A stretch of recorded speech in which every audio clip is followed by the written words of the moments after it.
नमस्कार दोस्तों, मैं हूं परविंदर सैनी। दोस्तों, एक बार फिर से कांग्रेस पार्टी के जो हरियाणा प्रदेश अध्यक्ष हैं राव नरेंद्र, उनकी मुश्किलें बढ़ गई हैं।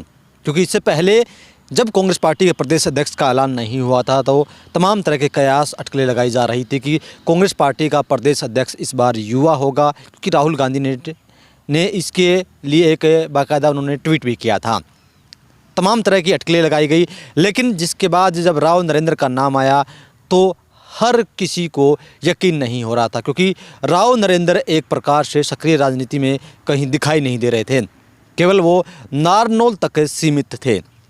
लेकिन जब उनकी ताजपोशी हुई, लेकिन अब एक बार फिर से जो पुराना जिन है, या यूँ कहें कि 2013-14 का जो CLU कांड है, उसकी एक CD भी पहले भी वायरल हुई थी और एक बार फिर से वो CD सबके सामने आई।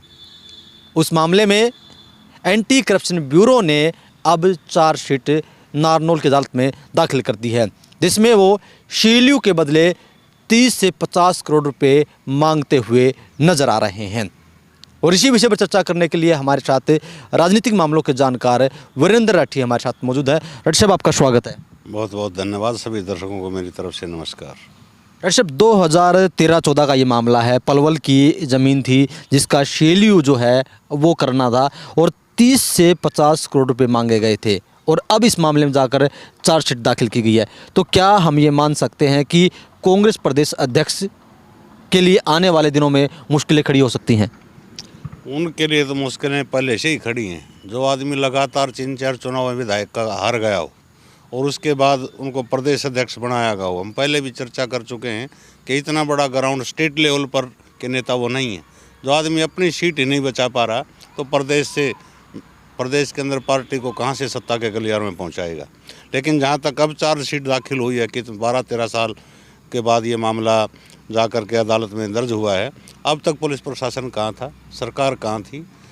3 प्लान से लगातार 11 साल से भाजपा की सरकार यहाँ है।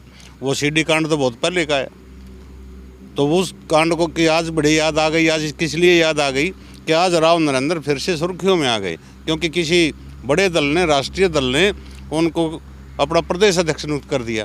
तो कहीं न कहीं हर पार्टी इस चीज़ का फ़ायदा उठाती है कि प्रदेश अध्यक्ष के खिलाफ जिस प्रकार से आज चार्जशीट दाखिल हुई है, भले ही 12-13 साल के बाद हुई हो, आखिर हुई तो, लेकिन कम से कम सरकार ने ये भी संज्ञान लेना चाहिए कि वो अधिकारी पहले कहाँ से हुए थे जो आज चार्जशीट उनके खिलाफ दाखिल कर रहे हैं, ये पहले हो जानी चाहिए थी।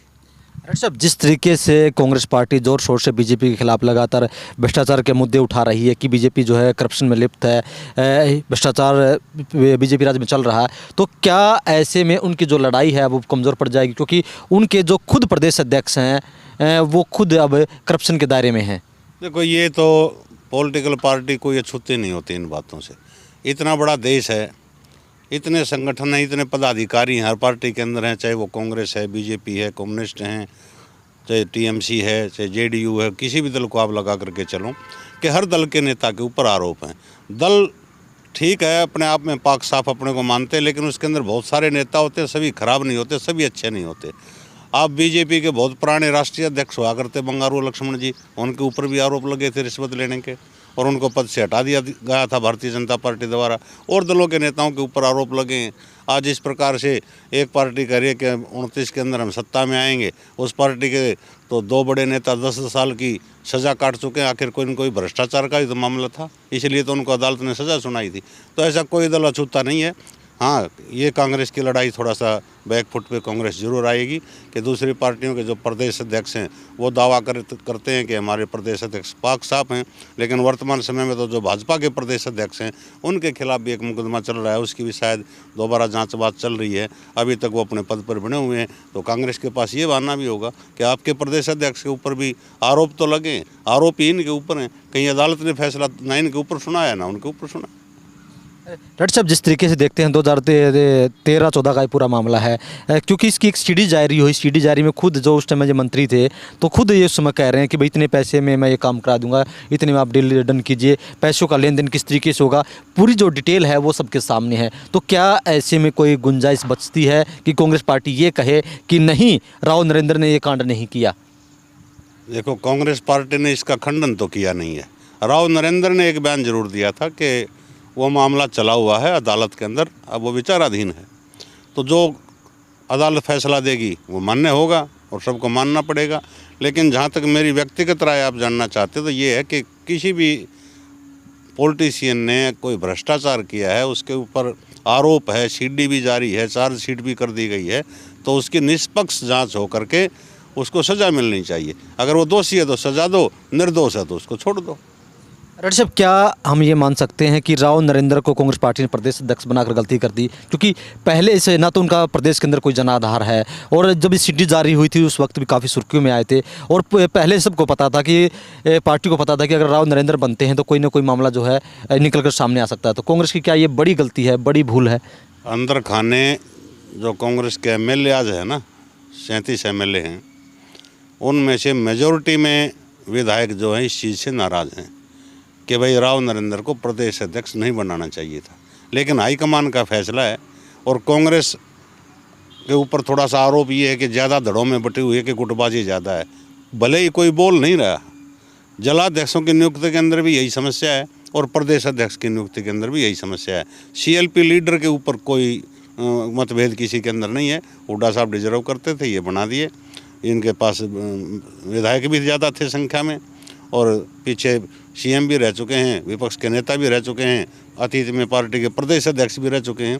लेकिन राव नरेंद्र को तो हरियाणा भर के जो कांग्रेस का नेतृत्व है, मन से तो इन्होंने भी स्वीकार नहीं किया था। रेड्डी साहब, क्योंकि हमने अगर बात करें तो दसर की दादरी में जो मनीषा सांगवान है उनको भी नोटिस जारी किया, और इनके तलक तेवर भी हमें देखने को मिले किस तरीके से ये एक प्रकार से बगावती जो है वो नज़र आए कि चाहे कोई भी हो, अनुशासन जो है बर्दाश्त नहीं किया जाएगा। तो क्या ऐसे में अब दबी जुबान से सही क्या कांग्रेस पार्टी के जो कार्यकर्ता हैं, नेता हैं, क्या आपको लगता है कि बगावत कर सकते हैं या इसकी खिलाफत कर सकते हैं? एक इशारा देना, संकेत देना चाहते हैं कि पार्टी हाईकमान ने फैसला लिया, चाहे वो किसी के कहने से लिया, गलत लिया, ठीक लिया, कि उस फैसले के ऊपर चलना पड़ेगा। प्रदेश अध्यक्ष आज राव नरेंद्र जी हैं। दादरी के अंदर उनकी जब वो मीटिंग ले रहे थे कार्यकर्ताओं की, तो वहाँ कुछ वाद विवाद हुआ। उस वाद विवाद के अंदर मनीषा सांगवान जी के लोग उसमें ज़्यादा थे, तो उनको ये माना गया, उनको एक नोटिस जारी इन्होंने किया है कि ऐसा क्यों हुआ है। उससे भी लोग नाराज़ हैं। दादरी हल्के की जो कांग्रेस के कार्यकर्ता हैं, आज वो भी दो धड़ों में बटे हुए हैं। एक धड़ा खुल करके मनीषा सांगवान जी के साथ खड़ा है, तो दूसरा धड़ा राव नरेंद्र के पक्ष में खड़ा है कि आपने जो इनको नोटिस दिया है वो ठीक दिया है। लेकिन ये संकेत जरूर देना चाहते हैं कि जो भी पदाधिकारी बनाए हैं वो हाईकमान ने बनाए हैं और उनके फैसले को मानना पड़ेगा। इसी प्रकार से आदेश जिलाध्यक्षों के बारे में दिए जा रहे हैं, लेकिन पूर्ण रूप से ना जिलाध्यक्षों की सुनी जा रही है। राव नरेंद्र जी कितना असर छोड़ पाएंगे समय बताएगा। रेड्डी साहब, एक जिस तरीके से पूरा मामला सामने आया है, अब राव नरेंद्र की प्रतिक्रिया भी सामने आई है।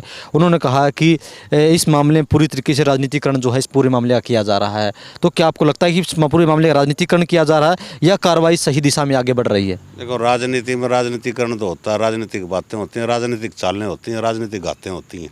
ये तो कहने की बात नहीं, किसी दल में चले जाओ, हर जगह ये चाल चलती हैं। अभी वर्तमान में मैं ज़्यादा नहीं करना चाहूँगा, आगामी वीडियो में उसका चर्चा करेंगे। तो हर जगह पे छोटी मोटी जो बात होती है दलों के अंदर, हर जगह से राजनीति निकल करके आती है, और राजनीतिक गंध और राजनीतिक बू उन बातों से निकलती है, भले ही कोई ये करे कि हम इसमें राजनीति नहीं कर रहे। तो चलिए दोस्तों, कहीं ना कहीं जिस तरीके से अब इस मामले में जो चार्जशीट दाखिल की गई है उससे इतना ज़रूर तय है कि आने वाले वक्त में जो राव नरेंद्र है कांग्रेस पार्टी के प्रदेश अध्यक्ष, उनकी मुश्किलें ज़रूर बढ़ सकती हैं। क्योंकि एक तरफ तो कांग्रेस पार्टी पाक साफ होने का दावा करती है, और दूसरी तरफ उनके जो प्रदेश अध्यक्ष हैं उनका एक स्टिंग वीडियो सामने आया था, और उस मामले में अब जाकर नारनौल की कोर्ट में जो है वो चार्जशीट दाखिल की गई है एंटी करप्शन ब्यूरो ने। तो कहीं ना कहीं मुश्किलें जो हैं वो आने वाले वक्त में राव नरेंद्र के लिए खड़ी हो सकती हैं। रेड्डी साहब, इस विषय पर चर्चा करने के लिए आपका बहुत बहुत धन्यवाद। बहुत शुक्रिया।